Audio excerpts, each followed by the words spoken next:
As you know, one of the course learning outcomes for this course is that you be able to distinguish between truthful and misleading visualizations and to explain what makes the visualization truthful or misleading.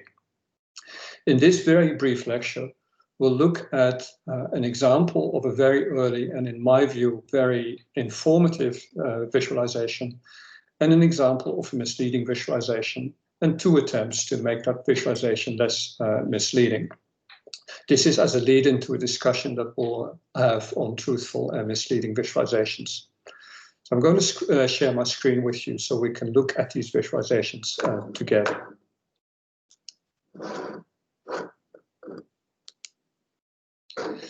The first visualization was created by Charles Minard to depict the Napoleon's army's march on Moscow and retreat in 1812 to 1813.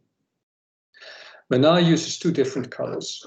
The lighter color indicates the march of the army towards Moscow, and the darker color indicates the retreat from Moscow. The line itself is the route that the army followed. What makes this visualization particularly powerful, at least in my view, is the width of the route. The width indicates the number of men in the army, with 1 millimeter indicating 10,000 men. So you see that as Napoleon starts the march on Moscow, he has a large army, but as he gets back, there's almost nobody left. To further help understand what was going on, Minard also charts the temperature as the army retreats. And you see that as the army retreats, it gets colder and colder and colder. As an example of a misleading visualization,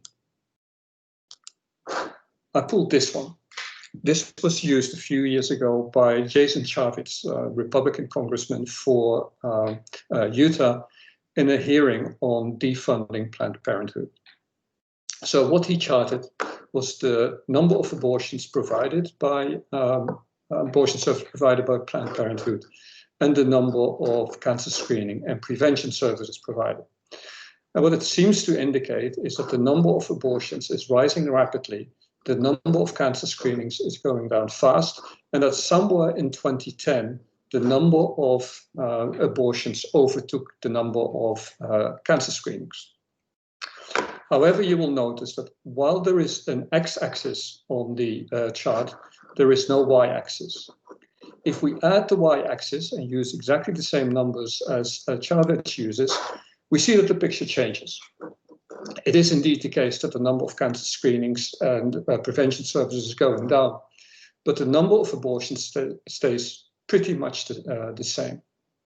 Moreover, we can make the visualization even more helpful because Planned Parenthood doesn't only provide cancer screening and abortion services, it provides many more services, including, for example, STD screening, contraception services, pregnancy, prenatal services, and so on.